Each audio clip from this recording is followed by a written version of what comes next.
Sometimes the greatest disappointments don't come from strangers, but from the people you love most. Have you ever wondered what it feels like when your own blood betrays you? My name is Heinrich. I'm 58 years old, a widower, and I live in a quiet small town in Germany. After more than 3 decades of hard work, I had hoped to spend my final years in peace and harmony. I have only one son, Marcus. He has been my entire pride since the day he was born. I raised him alone after his mother died, far too young, from cancer. Everything I did, every overtime shift, every sacrifice was for him, so he could have a good education and a good life. I never remarried because I wanted Marcus to have my undivided attention. I always believed that one day he would thank me for it. A few years ago, Marcus moved to Los Angeles. There, he met and married an attractive, ambitious woman who introduced him into high society. They lived in a large house, much larger than I could ever have afforded. Marcus seemed happy, and when he was happy, so was I. A few weeks ago, I received an invitation. "Dad, come visit us in Los Angeles. We want to show you our home." My heart raced as I read the letter. Finally, time again with my son, finally the feeling of being needed and welcome. I packed my things, bought a ticket, and flew across the ocean full of hope. But when I arrived, no one was home. The gate was locked, and the house looked deserted. I stood in the driveway with my suitcase, confused. Suddenly, I heard quick footsteps. A man, perhaps in his mid-40s, rushed toward me. He seemed to be a neighbor. His face was pale, his eyes full of panic. "You must not stay here," he cried in a trembling voice. "Run away before it's too late." I blinked in confusion. "What? What are you talking about?" The man grabbed my arm. His hand was sweaty. "These people, your son, his wife, they're not good people. They're dangerous. Please believe me. Leave while you still can." My heart pounded as if the ground had vanished beneath my feet. "Dangerous? That's my son," I cried desperately. "What have they done?" The neighbor looked at me for a long moment, full of pity. Then he lowered his voice to a whisper. "The truth is worse than you could ever imagine." A cold shiver ran down my spine. I suddenly felt like a stranger in my own child's world. My hands trembled as I waited for an answer. The man took a heavy breath and spoke. "They're exploiting you, Herr Voss. Your son and his wife planned this all along. They lured you here, not to show you their love, but to get their hands on your fortune. They intend to ruin you." It felt as if someone had plunged a knife into my heart. My own son, Marcus, the boy for whom I'd sacrificed my entire life. I felt my knees buckle, but I forced myself to stand tall. That can't be true," I stammered. "He's my son. He would never do something like this to me." The neighbor sadly shook his head. "I wish it weren't true, but I've seen things, heard things. Don't talk too long. You must be careful." My thoughts raced.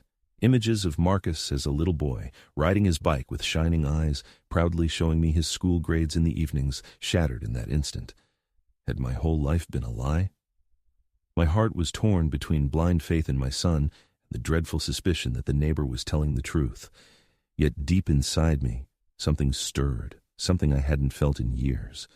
But if it really was as the man claimed, then I would find out.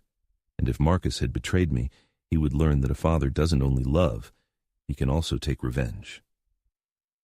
"Thank you," I murmured, my voice sounding strange even to my own ears. "Thank you for your warning. I'll find out what's really going on here." I gripped my suitcase tighter and slowly turned toward the house. Everything was still quiet, but I knew that silence was deceptive. A storm was about to break, and I would be right in the middle of it. "You're stronger than you think," the neighbor said softly before slipping away. I was left alone. The sky over Los Angeles turned red in the setting sun, and I knew my life would never be the same again. But one thing was certain. I was far from defeated. Sometimes the most important question isn't who you can trust, but how much you're willing to lose for it. As the neighbor's words still echoed in my ears, I sat down on the low stone ledge in front of the house. My heart hammered, my fingers cold from clutching the suitcase. The sun sank over Los Angeles, and the shadows seemed longer than they should have been. I had built my whole life on sacrifice. I never imagined a visit to my own son could cast such dark shadows. My name is Heinrich Voss, 58 years old. My daily routine in Germany consisted of quiet walks, reading the newspaper, and occasionally meeting old colleagues. I wasn't a man of many words, My love showed in actions in bank transfers, repairs, and missed holidays because I had to work. Marcus grew up believing his father was the safe harbor, the foundation you never question. That was my greatest pride and apparently my greatest vulnerability. The neighbor, a thin man named Lise, had warned me urgently. His voice had trembled. His eyes were still wide with fear. "You must be careful," he'd said. "You shouldn't go into their house, not now." I had insisted on waiting inside the house until they returned. Maybe it would all turn out to be a misunderstanding, but the thought of being in that house while something was being plotted against me behind closed doors made my stomach churn. I decided not to rush anything. I walked a few blocks down the street, ordered coffee at a small cafe, and tried to gather my thoughts. Every sip burned like an attempt to swallow the truth. Memories of Marcus's childhood flooded back, him coming home with muddy knees, beaming with pride when I gave him a new book. These images clashed violently with the neighbor's cold warning. I called Marcus, no answer. Then his wife, Anna, no reply. I left a message that sounded perfectly normal, as if nothing had happened. "I've arrived, waiting outside the house. Call me." My voice sounded calm, even to me. I didn't want them to sense how deeply this suspicion had shaken me. I didn't want them to know I was slowly realizing their smiles might have long been sold. As I waited, I studied the surroundings more closely. The house had surveillance cameras, new, shiny, discreetly mounted in the corners. Who installs cameras nowadays just to watch their plants? My gaze settled on a small delivery van parked halfway in the driveway. It bore the logo of a local financial advisory firm. My heart skipped a beat. Was this a coincidence or part of a larger scheme? The longer I waited, the clearer a quiet, nagging realization became. If Marcus and Anna were truly after my money, they'd enlist professional help lawyers, advisors, maybe even managers, people who know the right words, who can forge documents or twist contracts so an older, trusting man stands no chance. I couldn't help but remember how often I'd signed documents without reading the fine print. That evening, I returned to the house. The gate was still locked. I walked slowly around the property, noting entrances and exits, memorizing the van's license plate. Suddenly, a bush cracked. I froze. A figure stepped out of the shadows. It was the housekeeper, an older woman with a kind face who'd apparently worked there a long time. She looked at me, not with fear, but with an expression that said it all. She knew more than she was saying. "Herr Voss," she said carefully, "you really shouldn't wander around here alone. Things happen. Things you'd better not witness." A feeling of betrayal tightened my throat. How could so many people know about my life, yet no one tell me the whole truth? Who was protecting these lies? I felt anger rising again, a quiet fire slowly turning into something unstoppable. I wasn't just hurt, I was determined. That night, I didn't sleep. Instead, I sat in my hotel room and wrote a list, not a panicked one, but a sober, methodical one. Names, possible allies, things I needed to verify. Bank records, my will. Who had access to my accounts, which contracts had been signed. My hands trembled, but my mind was clearer than ever. I knew I couldn't act like an angry man. Mistakes would be my undoing. A plan began to form, not out of vengeance, but from a desire for clarity and justice. I wouldn't confront them immediately. I would gather evidence. I would find out whether my son was truly part of a fraud ring, or whether this was all a terrible misunderstanding we could resolve together. But if it wasn't a misunderstanding, if my son had truly betrayed me, then I would strike him with the full force of truth. Yet, as soon as the plan took shape, an obstacle appeared. Time. I was a man far from home, far from my trusted lawyers. I didn't have financial documents with me, no contracts, no account access. And more painfully, the people here knew the rules. They knew how to silence an older man. Still, as dawn broke, I no longer felt helpless. My decision was firm. I would not flee. I would not shy away from the truth. I would move forward in small, deliberate steps until this wall of lies collapsed, or until I discovered things weren't as they seemed. I took a deep breath, pulled my jacket tighter, and headed back to the house. There were still questions, and I intended to answer every single one. Truth often begins with a small, unexpected discovery. I decided not to storm in with accusations. First, I wanted proof. So I began to search not with the furious rage of a man losing everything, but with the cool, systematic patience of someone who needs to know whether what he feels is truly real. My name is Heinrich Voss. I'm no spy, no detective, just a father who refused to let anyone steal his life. But I'd learned this. When you stumble in the dark, even a sliver of light brings clarity. So I became that light. My first step, the bank. I remembered how I'd regularly sent Marcus money support for his studies and living expenses. I had no U.S. accounts, but every major transfer left a trail. I immediately called my home bank in Germany. The voice on the other end sounded sympathetic, but skeptical. Herr Voss, we can only release details with a power of attorney. Powers of attorney, contracts words that once seemed like mere paperwork, now had teeth. I visited a small trust office nearby and spoke with a lawyer who spoke English with a gentle British accent.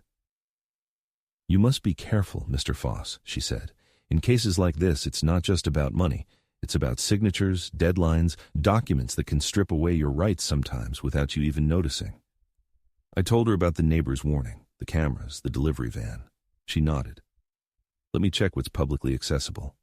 I can't promise anything, but we'll start there. While she investigated, I did what any father would do. I observed. I spoke with neighbors, friendly gardeners, the cleaning lady. Small, seemingly casual conversations gave me leads. A delivery man recalled that weeks earlier, a lawyer carrying a thick folder had entered the house. The housekeeper muttered that she'd often received letters addressed to Mr. and Miss Anderson. A pseudonym. Something was wrong. At the same time, I sat at the hotel computer and combed through old emails Marcus had sent me over the years. Short messages, photos of him smiling, selfies with Anna, happy vacation shots. Between the lines, I searched for inconsistencies, hints that something darker lay beneath those images. I found invoices from consultants, notices about accounts I'd never heard of. Each email was another nail in a coffin I was now prying open. Then I found something that made my fingers go numb. A scanned document titled Power of Attorney for Account Access. It bore my name, my signature, and a date just a few months ago. I read it twice, 3 times. It was as if the world around me slowed down. This can't be, I whispered into the empty hotel room. I never signed a power of attorney. My pulse raced. I immediately called the lawyer. She asked me to send the document. Minutes later, it lay on her desk, magnified and examined closely. This is unusual, she said. The signature resembles yours, Herr Voss, but modern forensics can reveal errors, ink type, pressure distribution, paper age. We should have it analyzed. I didn't relax. Instead, I felt anger burning like molten metal in my veins. Someone had taken my handwriting and turned it against me. Someone had handed a piece of my life to people who didn't have my best interests at heart. But before bringing in experts, I wanted to see something for myself. I returned to the house not to confront but to observe secretly. On a small table in the entryway, I discovered a folder bearing the same financial advisory logo I'd seen on the delivery van. Inside were copied IDs, bank statements, and to my horror, a photocopy of my signature. Who left this here? I asked the housekeeper when she noticed me. She shrugged. I'm not sure, Herr Voss. Sometimes people drop off papers. I leave them on the table so they don't get lost. I opened the folder carefully. Among the documents was a letter addressed to Mr. Heinrich Voss from the financial advisory firm, stating they appreciated my cooperation and that formalities for the asset transfer would soon begin. My stomach turned. I felt the vengeful thoughts, once just sparks now showering like embers. I wanted to scream, to grab Marcus and look him in the eyes. But in the folder lay something even worse. A blurry photo showing Marcus and Anna smiling, with a suited man I didn't recognize between them. The man held a glass of champagne, and in the background was the advisory firm's logo. It was clear. This was no coincidence. This was planned, and I was the target. My hands trembled, not just from fear now, but from a burning need for justice. I knew, if the document was genuine, my assets were already moving, possibly already in strangers' hands. If it was forged, it was an outright crime. Either way, there was only one path forward: secure evidence, hire experts, and build a confrontation strategy. As I left the house, I secretly took the folder with me. A risky move, yes, but one that had to pay off. Night fell over Los Angeles, and I felt the weight of a decision pressing down. Should I call the police immediately? Should I show Marcus the letter and watch his reaction? Or was it wiser to dig deeper before summoning help? My mind told me to stay calm, My heart screamed for immediate retribution. The truth had just shown me its face, and that face wasn't my son's alone. Yet the closer I got, the more I sensed this was more complex than a simple father versus son conflict. I sat on my hotel balcony, the folder on the table, staring at the city lights. I knew the next hour would be decisive. Sometimes the greatest lie isn't the one someone tells you, it's the one you allow yourself to believe. The folder lay heavy on my hotel table, as if it weighed more than paper. It carried my story, my signature, and apparently, the plan to steal my life. I am Heinrich Voss, 58 years old, a man who trusted too long and now had to learn that trust can be used as a weapon. I first called my lawyer in Germany. Her voice was professional, but I heard concern beneath it. Voss, send me everything. We'll get a forensic expert, verify the signature, and block any account movements if possible. I felt brief relief, but everything she could do was thousands of miles away. I was here in Los Angeles, holding a folder full of clues and under pressure to act fast. I discreetly contacted a private investigator recommended by Lise, the neighbor. Miguel A., small, sharp-eyed man with a calm gaze. "No big scenes, Senor Voss," he said as we sat across from each other. "We observe, we copy, we listen, and we stay in the shadows." His English was precise, his manner unobtrusive. I handed him the folder, explained what I knew, and asked for just one thing. Find out whether Marcus is knowingly involved or if he's a victim of the same scheme. While Miguel began reviewing the files, I did what any father would do in this situation. I sought conversation. I didn't want to treat Marcus like a criminal without solid proof. I dialed his number this time without hesitation. He answered. His voice was surprised, almost overly cheerful. "Dad, you're here. Why didn't you call? I wanted to see you, Marcus. I'm outside the house." My voice was calm, but inside, something burned. "Come out." Silence. Then rustling, hurried breathing. "Dad." "Not right now. We're busy. Can we talk later?" His reaction sounded evasive, unlike my son. He would have welcomed me immediately, poured me the finest wine. Something was wrong. I hung up, got into my car, and quietly parked on a side street to avoid drawing attention. Miguel, already on site, gave me a signal and slid a photo toward me. It showed Marcus at a sidewalk cafe, smiling, hands wrapped around a glass. Across from him sat the suited man from the folder, the financial advisor. They were laughing, leaning in confidentially. My heart pounded faster. "He doesn't look like a pawn," Miguel murmured, "more like a partner. But let me listen closer." As the sun set, I moved closer. I took a seat at a nearby table, pretending to work, but my eyes stayed fixed on them. They spoke quietly. Occasionally, the suited man sipped his drink, pointed at papers, nodded. Marcus's expression was tense, almost frantic. I caught a word. Transfer, then security. They stood up. Marcus shook the man's hand, looking like someone who'd just sealed a deal. I wanted to jump up, confront him, stare into his eyes and wrench the truth from him. Instead, I stayed seated. The realization that my son was willingly meeting this man and possibly signing documents tightened my throat. But I wasn't a man of rash judgment. I needed to know if his signature was legitimate, if the documents were real. Back at the hotel, the next blow hit. Miguel's message. A local forensic expert had done preliminary analysis. The signature in the folder showed irregularities. Ink analysis wasn't complete, but pressure distribution and certain features indicated deliberate manipulation. Someone had learned to imitate my handwriting, someone with access to old letters or documents to practice on. A thought formed in my mind. Who had the most access to my papers? Only a few people in my life had copies of my signature, and that list had just become very short. Very, very short. That night my phone rang. Marcus's number appeared on the screen. My hands trembled as I answered. "Dad, we need to talk." His voice was hard, colorless, as if he'd rehearsed it. "Come over tonight. Let's talk privately." Part of me didn't want to go, afraid of what I'd hear. Another part knew if I didn't go, the truth might only surface in a courtroom when it was too late. I put on my jacket, took a deep breath, and drove to the house. The door stood open. Light spilled into the hallway. Marcus sat at the dining table, forehead creased, hands clasped. Anna was nowhere to be seen. Papers lay on the table, and the smile he once gave me was gone. "Dad," he said, standing, "you shouldn't be here." "Tell me, Marcus," I replied. "Tell me it's not true." Tell me I didn't sign that." He looked away. Then came the sentence that froze my blood. "We did this for you, Dad, so you wouldn't lose anything.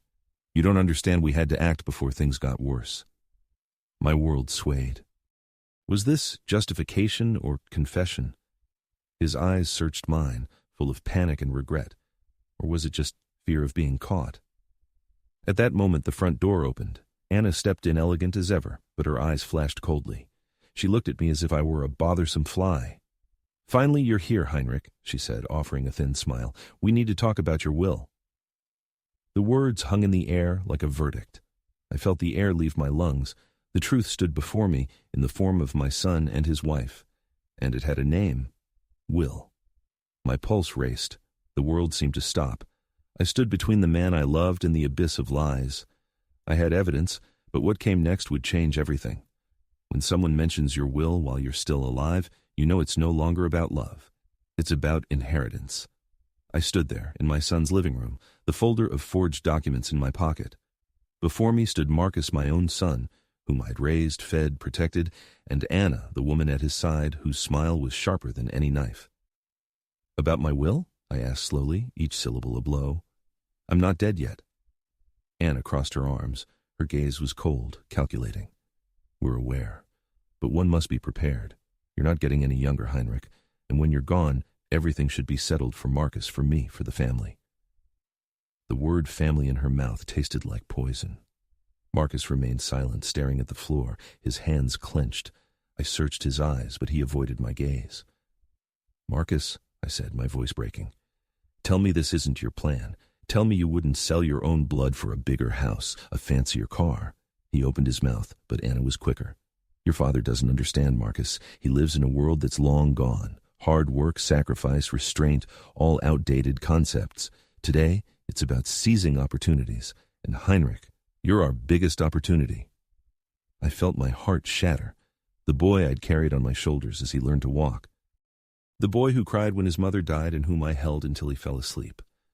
Had he really become so blind? "That's not true," I said hoarsely. "Say she's lying, Marcus." He slowly lifted his head. In his eyes I saw fear, not for me, but for himself. "Dad," he began, "it was Anna's idea. She said it was best for all of us. You'd eventually—" His voice broke. I felt the world split in two, the time when my son was my son, and now when he was my betrayer. My anger boiled over, but I forced myself to stay in control. "You forged my signature," I said quietly, though the words cut sharper than any scream. "You tried to take everything I built, and you really think I'll just accept it?" Anna smiled thinly, almost mockingly. "Then prove it." That sentence was her mistake, because I already had proof. The folder, the document, the forensic expert, and Miguel sitting in his car outside, ready to document every move. "You underestimated me," I replied. "You thought an old man wouldn't notice he was being cheated, but you know what hurts most? Not the money, not the papers. It's losing my son. And for that, you'll pay." Marcus flinched as if struck. Anna, however, stepped closer. "You're old, tired, alone. You can't do anything. No one believes an old man who claims he's been betrayed, especially when his own family testifies against him." It was as if she'd read the script of her scheme aloud, but she didn't know I'd already made my first move. I sent a text to Miguel. "Secure the documents. Record the conversation." I stared at Anna until her confident smile began to flicker. "You're playing with fire," I said calmly. "And you forgot I'm the one who lit the flame from which Marcus was born. Without me, you're nothing." "Dad, please," Marcus whispered, his voice fragile. But I heard no remorse, only fear of consequences. The tension in the room was unbearable. Anna saw herself as the victor. Marcus was trapped between us. And I was ready for the next step. I left the house without another word. But inside me burned a vow. They would learn what it means to break a father's heart. They wanted my will. I would leave them a legacy they'd never forget. That same night, I met Miguel again. He placed his phone on the table, the recording of our conversation with Marcus and Anna, every word clear and undeniable. "That's enough for charges," he said quietly. "But maybe you want to use it differently." I nodded. A plan was taking shape, one that would bring not just justice, but revenge. Revenge isn't a hot spark. It's a cold, enduring flame, fed step by step. I am Heinrich Voss, and that night I learned that patience is the sharpest weapon.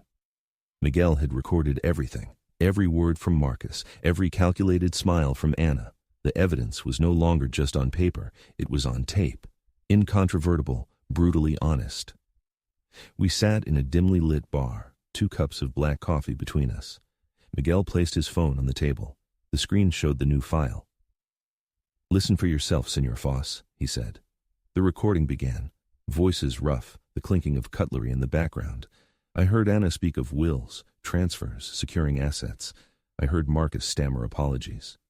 "That's enough," I said, my voice foreign to my own ears, calm but firm. "Enough for what?" Miguel asked. "For the judge, the police, or something else?" I'd been thinking since my arrival. Going to the police would start a legal process, but it would also expose the vulnerable, wounded father who had to turn in his own family. In my mind, another idea grew, one that wouldn't just take what they wanted but expose them to shame, destroy their pride. Not out of malice, but justice. "We'll use the situation first," I said quietly. "We'll let them feel secure, make them believe they've won. And then, we pull back the curtain." Miguel nodded. Deception as a weapon, risky but effective. The plan began small and coldly calculated. First, subtly reassure Marcus and Anna, give them false confidence by appearing to relent.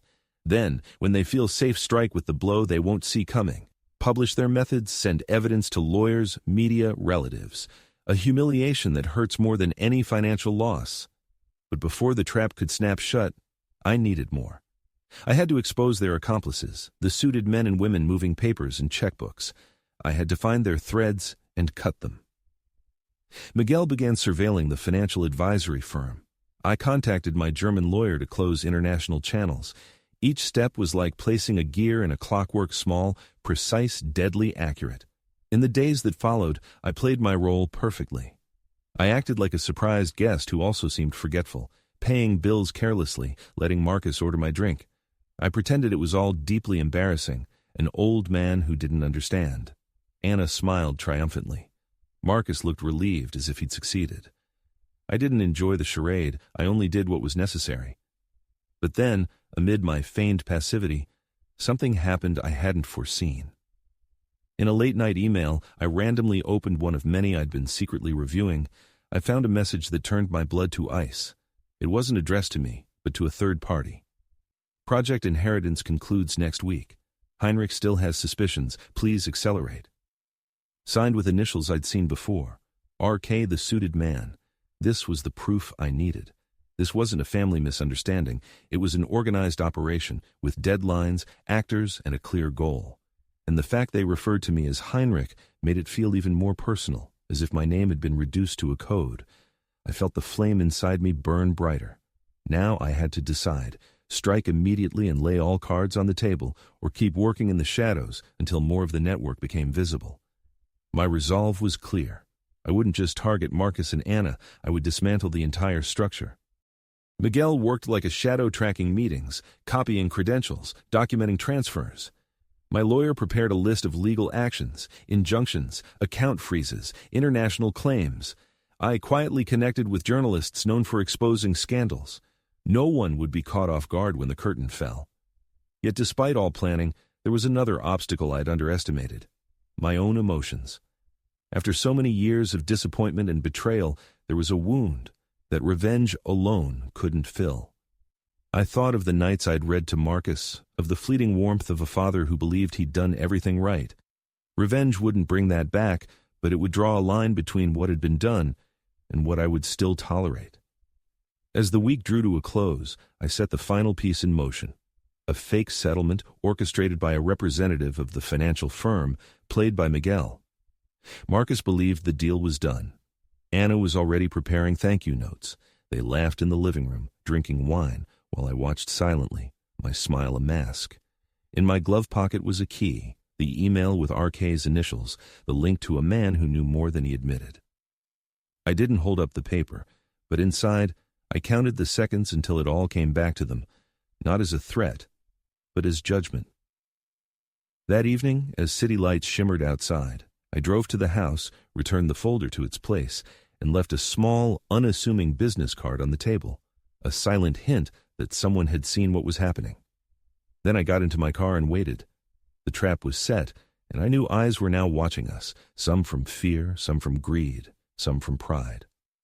I took a deep breath, gathered the patience I needed, and waited for the moment the curtain would fall. Public humiliation cuts deepest where secret lies have grown comfortable. I am Heinrich Voss. The trap was set. But revenge isn't a simple switch you flip. It's a chain of decisions, each with its own price. I'd vowed not to act impulsively. Now it wasn't just about me. It was about ensuring lies didn't go unpunished. The hour had come. Miguel had laid a trail leading to a local reporter I'd reached through German contacts. His name was Carter. He wrote for an online platform that loved scandals. I knew the media craved sensation, but I wanted more than sensation. I wanted truth, documented, verifiable, irrefutable. So he handed Carter the audio recordings, copies of the suspicious power of attorney, and a timeline of the advisory firm's movements. Carter was methodical. He verified, asked questions, requested documents. Meanwhile, Miguel ensured no one realized we were orchestrating the exposure. I felt like the director of a play whose actors believed they were improvising. That morning, as the sun silvered the palm trees, the article went live. Family betrayal in Beverly Hills. German retiree accuses son and daughter-in-law. Bold headlines, accompanied by excerpts from our recordings. Within hours, the link spread like wildfire on social media. Comments exploded. Neighbors called. My son's phone, once full of congratulations, now rang incessantly. Anna stared at the screen, her face frozen as if the smile had been ripped from her mask. Marcus stood beside her, pale, knees trembling. This isn't fair reporting, he gasped. They only picked excerpts. Excerpts that show exactly what we recorded, I said calmly. Your plan to secure the assets, your conversations, your signatures. But the public blow was only the beginning. The real impact ran deeper. My German lawyer sent an emergency injunction to the U.S. bank within hours. Miguel submitted additional evidence to the local police. Carter contacted the Office of Consumer Affairs, a California agency that handles such cases. I'd pulled the legal levers, but I also knew paper alone rarely destroys instantly. It's people who carry out judgments. Anna reacted impulsively. That same day, she tore documents from the folder, tried to destroy drives, threw papers into the fireplace.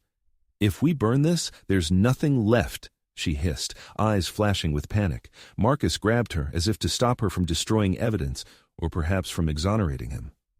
I paused. I'd never wanted it to come to this. But when I saw Miguel quietly photographing everything including Anna's frantic flames, I knew every one of her mistakes was now our ally. While Anna raged, a man stepped into the hallway. His face was in shadow, but his voice was rough. You shouldn't have gone public, Mr. Voss, he said. You don't call people out without knowing the consequences. It was R.K., the suited man from the photo, the one in my documents. His smile was flat, his posture that of a man with more power to lose than he was willing to give. You're playing with fire, he repeated. Think about what you might lose. I've already lost, I replied calmly. But I have something none of you do, the truth on my side. His eyes narrowed. Then your truth will be dearly bought. He turned to leave, but stopped before reaching the door. And one more thing, Herr Voss. Some lies are bigger than money. Some people you're protecting are part of a network that won't do you any good. The threat hung in the air like a storm cloud. I felt coldness in my gut. Suddenly I realized this wasn't just a family fraud. It was a machine with connections deeper than we'd uncovered. RK wasn't just an advisor. He was a node. The police finally arrived after Carter published the material. Officers searched the house, asked questions, requested more documents. Meanwhile, things escalated outside legal channels. An anonymous package was left outside my hotel room, a warning in the form of a photo, my passport, bank statements, and a note, stop or we'll lose more. Anger and fear wrestled within me. I'd never imagined my fight would cast such shadows. But the more pressure mounted, the clearer it became. The truth could protect not just me, but others, former victims who'd stayed silent too long. In the days that followed, everything intensified. Marcus withdrew, seeking reconciliation through half-hearted hugs, but something broken lay between us. Anna, in a panic, rushed to the bank to transfer accounts. Miguel and the police intervened, stopping the final move. Carter disappeared from public view, but his shadow remained visible. Calls, threats, the feeling of being watched. I often sat alone in my car at night, the folder on the passenger seat. I thought of my late wife, of the choices that made me the father I was.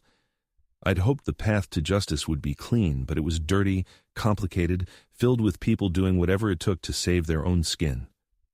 And yet, as the next dawn broke over Los Angeles, a strange calm settled in me.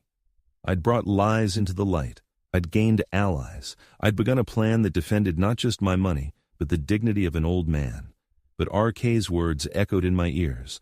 Some people you're protecting are part of a network. Who did he mean? And how far did that network really reach? I knew the next turn would be bigger and more dangerous. When a web becomes visible, the first thing you must do is find which threads lead to you and which will tear you apart. My name is Heinrich Voss. In the days after the publication, the web around us didn't loosen, it tightened. RK had vanished. Threats grew cruder. The police moved slower than my anger would have liked. I stood at the edge of an abyss, and beneath me yawned not just the risk of financial ruin, but something more personal, more dangerous, a net stretching from Los Angeles to Europe. The illusion that this was merely a family betrayal was finally shattered. Miguel handed me a list he'd compiled over the past days. Companies, mailbox addresses, multiple offshore accounts, and names, many names. Among them was a firm based in Delaware whose sole apparent purpose was asset redirection. The trail showed payments flowing through this firm, then through a Swiss hub, vanishing into a labyrinth of mailboxes. RK was clearly just one hand in a larger structure. I felt my stomach clench. It wasn't just my money at risk, it was my life, my dignity. And someone out there believed threats could silence me. That feeling weighed heavier than any financial loss. "What's your plan?" Miguel asked as we reviewed the list. His voice was calm, but I sensed his tension. "We must make the nodes visible, not just find them," I replied. "If we get authorities in multiple countries working together, we can stop the flows, and we must protect Marcus or determine if he's perpetrator or victim." The thought of Marcus tightened my throat. In his eyes, I'd seen fear, but also guilt. Had he been led astray by love for Anna and the life she promised, or was he too deeply entangled to ever return? The uncertainty hurt more than any evidence. A glimmer of hope came unexpectedly. Carter, the reporter, called me. "A former client of the advisory firm wants to talk," he said. "He'll stay anonymous, but he has documents, and says it goes far beyond simple fraud." A meeting was arranged, secretly, at a secluded parking lot at dawn. The man stepped out of an old car, shoulders slumped, hands marked by labor. He called himself only Mr. L. He wouldn't reveal more. His voice was rough as he spoke. "I thought I was the only one they'd cheated. Then I read your article." He handed us a bundle of paper statements like imprints of a dirty gear. Every page showed how money flowed, and again, the same Delaware firm appeared. Mr. L trembled as he said, "They're dangerous. I'm afraid they'll find me." This confession changed everything. Suddenly, we weren't facing just one family. We had multiple victims willing to speak. We had eyewitnesses ready to present evidence. We had the chance to connect authorities across jurisdictions, but the more light we shone into the dark, the fiercer the backlash. The following week, my hotel room was ransacked, drawers torn open, mattress slashed. Nothing was stolen. It was a message. "We know where you are." I found a note under my pillow. "Stop, or it ends differently." The threats only strengthened my resolve. Fear wasn't a reason to stay silent. I contacted my German lawyer, who immediately alerted Interpol and the prosecutor's office. Carter published a second deeply researched article, this time with Mr. L's testimony and documents tracing the offshore trail. The response was massive. Authorities in Switzerland and the U.S. opened files. Accounts were temporarily frozen. The web began to tear piece by piece. But amid these legal maneuvers came the personal blow. Marcus disappeared for 2 days. No calls, no word. Anna claimed he'd gone away. He needed air. Panic rose in me. Had he fled? Was shame too great? Or was he in danger himself? I channeled my desperation into action. Miguel used his contacts to locate Marcus. It didn't take long. A video sent anonymously showed Marcus in a small, dark room, his wrists slightly bruised, his face weary. A voice in the background. If you collaborate with your father, he dies. The threat was clear. The shock cut deeper than any legal blow. Someone wasn't just after money, they were willing to use violence to enforce silence. This operation had teeth. I stood at a crossroads. Should I inform the police immediately or continue working secretly? The time for restraint was over. I contacted local authorities, showed them the video, and requested protection for Marcus. Their response was professional, but slow. Bureaucracy breathed coldly while my father's heart burned. That night, as I waited for Marcus, another puzzle piece emerged. Miguel brought proof that RK had ties to a real estate consortium that had recently bought several villas in Southern California, apparently used as storage for funds, but perhaps also as places to detain people. The thought that my son might be held somewhere like that kept me awake. I placed my hand on the folder witness statements, evidence. I thought of all the victims Mr. L represented, of the slow-moving police, of Marcus trapped somewhere in the dark. I swore this wouldn't end with another anonymous threat. The next steps would be dangerous. I had to decide. Keep dismantling the network legally or act directly to rescue my son. Both were risky. Both would demand sacrifices. Sometimes love becomes a spark, and the spark becomes a flame that burns everything if you don't act fast. My name is Heinrich Voss. The night I decided to rescue my son felt like stepping onto a bridge that would collapse behind me. The threats had thickened. The video of Marcus wasn't shock value. It was a ticking clock. I couldn't wait for authorities to finish their procedures. Some things justify risk like your child's life. I gathered my small team. Miguel, the silent shadow, my German lawyer, wielding legal swords, and Carter, the reporter whose publications had shaken the network. Together, we planned a rescue blending legal and illegal tactics, intelligence, distraction, and a precise strike to pull Marcus from the grip of those holding him. "How will you find him?" Miguel asked. His voice was calm, but his eyes showed he understood the danger. "We follow the money," I replied. "Transactions lead to a property in Riverside. If the documents are right, someone's being held there. We'll get Marcus out quietly and quickly." We exploited the enemy's one weakness, their arrogance. While Carter prepared a fiery exposé that would finally expose RK and his firm, Miguel distracted guards by staging fake deliveries and a fake rival company. My lawyer secured a temporary injunction, pressuring the bank enough to make some hands in the game nervous. In that moment, Miguel struck a small, well-trained team, disabling cameras and circling the property. My heart pounded as we approached. I thought of Marcus as a child, his first steps the night his mother died, when I held him alone in my arms. All of it flooded me with warmth and rage. I wanted him safe, alive, free. We found him in a small room, little more than a storage closet, a thin blanket over his shoulders. He looked up, eyes filled with shame, relief, and fear. "Dad," he whispered, the word like a hammer blow to my chest. I rushed to him, embraced him, felt his trembling hands. "I'm here, Marcus. I'm getting you out." He wept quietly. "I'm sorry. I didn't want it like this." His voice broke. I held him tight, and in that moment I felt all the years of lost love and the new boundary he'd crossed. Rescue wasn't the same as forgiveness. The escape wasn't without risk. Guards noticed movement. A shot rang out in the distance. We had to improvise. Miguel guided us through back doors. Carter created a traffic diversion with his car, while my lawyer applied legal pressure to keep police on alert. When we finally sat in my car, the city lights fading behind us, relief was heavy and sweet, but the return brought new wounds to the surface. Marcus was free, but burdened not just by possible complicity, but by guilt that gripped him. In the safety of a motel room, he confessed, sobbing and desperate. Anna kept telling me it was necessary. She promised we'd be free. I thought, I was doing it for us. His words cut deep. They weren't just justification, they were a plea. I could have shouted at him, disowned him. Instead, I placed my hand on his trembling shoulder. "You're my son," I said softly. "You made mistakes, but now we'll help you fix them." The next days became a tightrope walk between care and strategy. We hid Marcus briefly, letting him recover, while my lawyer finalized the evidence. Carter prepared the final exposé that would inevitably bring down RK and his accomplices. Miguel gathered more background players from Mr. L's papers, connecting dots into a clearer picture. But amid this frantic respite came a message like an ice storm. Anna had vanished without a trace. No clues, no note, just an open laptop, a half-written email, and charred remnants of documents. Her disappearance wasn't random. A new, dark suspicion grew in me.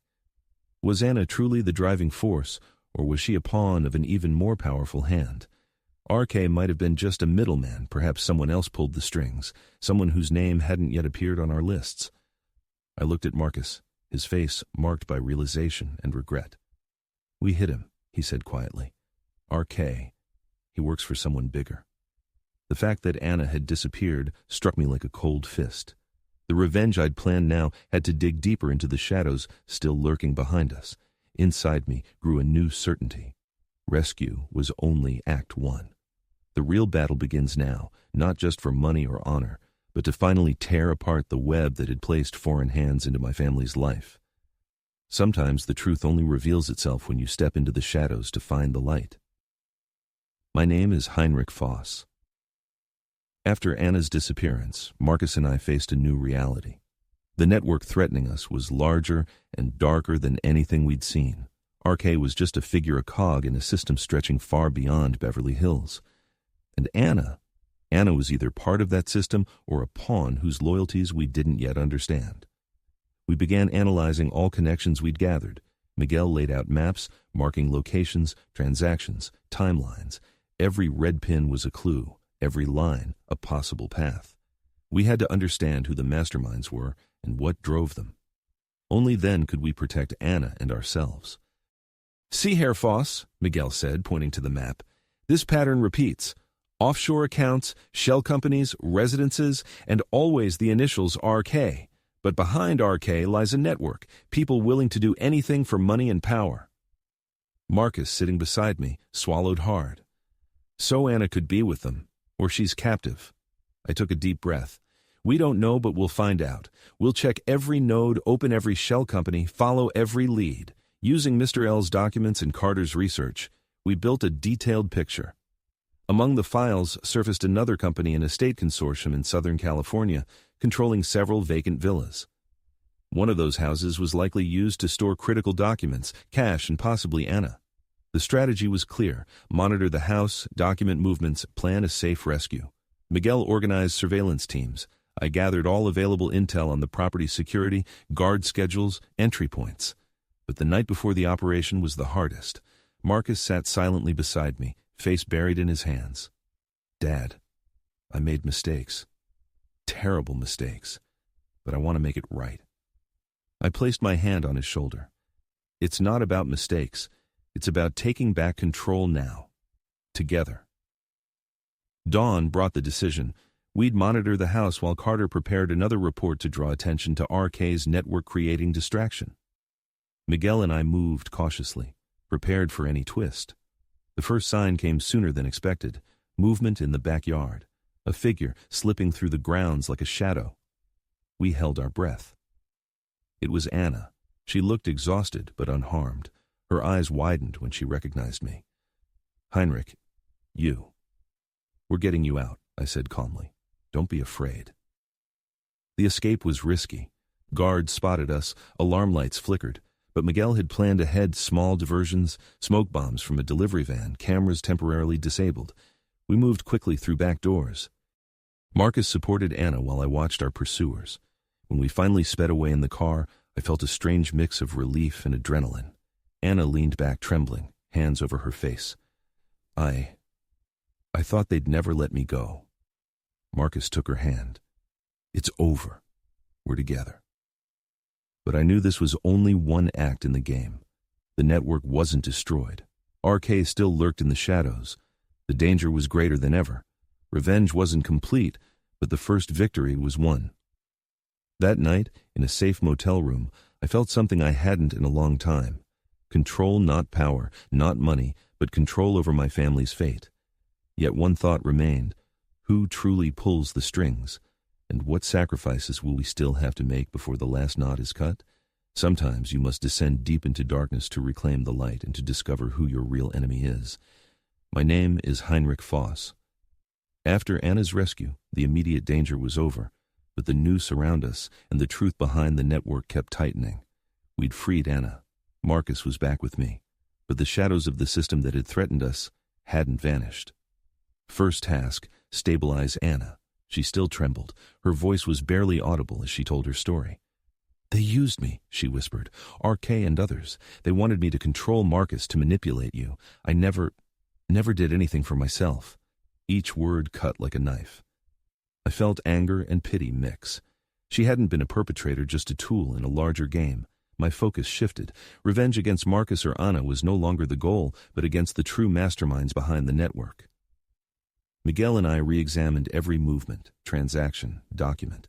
We had to ensure no one escaped from the shadows. RK was just a puppet. Others were ready to take harsher steps. "We must find their weaknesses," Miguel said. "Everyone has one. Everyone makes mistakes."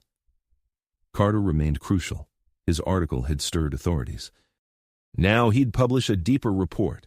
Detailed account movements, email correspondences, links between offshore firms. But as we planned, a new twist emerged. An anonymous tip delivered to Mr. L revealed RK had a secret meeting with an unknown partner at a remote office building in downtown Los Angeles. The note warned, "Don't get too close or there will be consequences." I knew we had to act.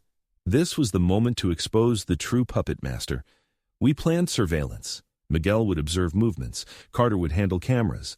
I'd take tactical control. Marcus and Anna would stay safe, far from immediate danger. On the day of the operation, we stood on a neighboring rooftop, binoculars fixed on the office building. The sun blazed.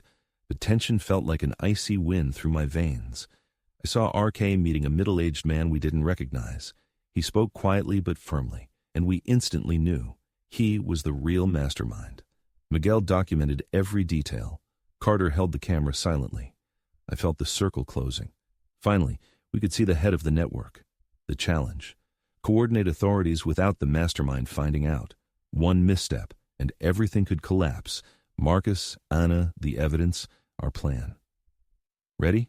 Miguel asked softly. I nodded. "Ready." The next hours would be decisive. We'd discover who truly pulled the strings, and we'd break this network's power once and for all. But deep inside, I knew this final blow would change us all. Not everyone would emerge unscathed, and not every truth would be pleasant. The hunt for justice had reached its peak, and there was no turning back. Sometimes you must enter the final game before fate itself writes the rules. My name is Heinrich Voss. After identifying the mastermind, it was clear. This was the final phase. RK was just a tool, but the man we now watched controlled everything: money, information, people. To protect my family and achieve justice, we had to drag this head out of the shadows. We prepared meticulously. Miguel coordinated surveillance. Carter documented every move. My lawyer arranged legal pressure to squeeze the network. Marcus and Anna stayed hidden, safe from danger. On the decisive evening, we watched as the mastermind entered the building alone, arrogant, certain no one would disrupt his operation. I felt a mix of rage, fear, and resolve. Every breath was charged with the knowledge: today, this game ends. Miguel gave me a signal. Carter was ready. I took the folder of evidence and began coordinating with police, step by step, precisely. We didn't just want to expose him, we wanted to prevent escape. Suddenly, movement inside. He stepped out, clearly surprised someone had observed his plans. "Heinrich Voss," he muttered, recognizing us. "You have no idea what you're playing with." I offered only a faint smile. "I think I understand exactly what you've been playing with, and now you'll pay for it." Minutes stretched like hours. Every decision had to be perfect. Police were in position, every escape route blocked. Carter filmed every reaction. The mastermind realized he was surrounded. Panic flashed in his eyes. Arrogance vanished. Then, the trap snapped shut. Police stormed the building. He and RK were arrested. Our evidence enabled immediate seizure of accounts and documents. The network collapsed before our eyes. Marcus and Anna could finally leave their hiding place. Marcus fell into my arms, tears streaming down his face. "Dad." "Thank you," he whispered. Anna hugged me too, her eyes full of regret and relief. I felt something strange. Revenge wasn't sweet, it was necessary. But the true victory was that we'd survived, achieved justice, and dragged the shadows into the light. Later, we sat together in the small apartment we'd chosen as temporary shelter. I looked at Marcus and Anna. The world isn't fair. People hurt, manipulate, betray, but sometimes it's enough to do what's right. Marcus nodded quietly, thoughtfully. Anna held my hand this time without greed or fear. "We've lost so much, and yet found everything," she said softly. I leaned back and breathed deeply. Revenge was complete, but the lesson remained. Trust must be earned, and justice demands patience, courage, and unwavering will. And as the city outside slowly awoke, I knew one thing for certain. Darkness may come, but those willing to seek the light can conquer even the deepest shadows.